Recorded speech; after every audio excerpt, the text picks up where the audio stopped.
Greetings, I'm Phil West and I appreciate you watching this Tomorrow's World webcast. For those who pay attention to world news, the headlines these days are weighty, discouraging, and even depressing. Many today grapple with fear and anxiety as we see increasing violence and terrorism around the world. We see rising racial tension, a tense and ugly political divide in the U.S. and many other parts of the world.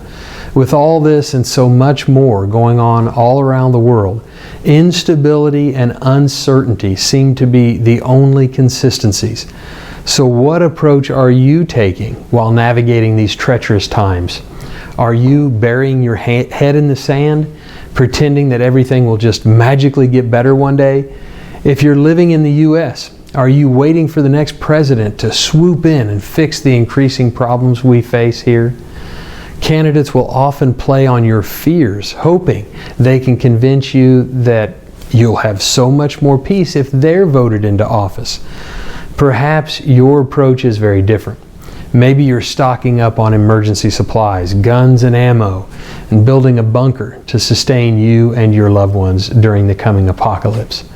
There's certainly nothing wrong with hope. We need hope to survive. So in that first scenario, believing that all will get better is understandable, but it's naive. The other extreme is also understandable, as there's certainly nothing wrong with being prepared for emergencies. But again, in the extreme, this too is naive. Fear is a natural human response to uncertainty and instability. Is there a balanced response to what we see happening in the world? The Bible contains the answers for navigating life in dangerous times. In Jesus Christ's famous Olivet prophecy in Matthew 24, He provides an outline of what we can expect just prior to His return to the earth at the end of this present age. In verse 6 of Matthew 24, He states, "And you will hear of wars and rumors of war.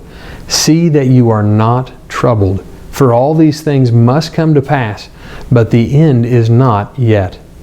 The word troubled here is speaking of a state of mind. Don't be troubled, don't be frightened in mind as you see these various things taking place that Christ warned would be happening prior to His return. He states that these things must come to pass. That is a reality that we do well not to ignore, but again, we don't have to face them with fear and anxiety.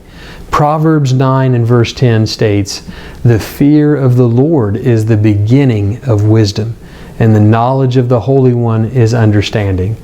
You don't have to suffer from debilitating fear and anxiety if you're focused on a proper fear and knowledge of God. That, my friends, is what is missing from the world today. National leaders are failing. Organized religion is failing to point people to the real God. In the same Olivet prophecy we quoted earlier, in verse 12 of Matthew 24, Jesus states, "And because lawlessness will abound, the love of many will grow cold." You need to understand what God intended in providing His great spiritual law. I recommend our eye-opening booklet, The 10 Commandments. You need to understand how to react to those who preach Christianity without required obedience to the laws of God. David stated in Psalm 119, verse 165, "Great peace have those who love your law, and nothing causes them to stumble." As leaders exclude God and His laws more and more from our courts and schools, as religious leaders water down more and more what it means to be a true Christian, there is no doubt that this world will become increasingly dangerous.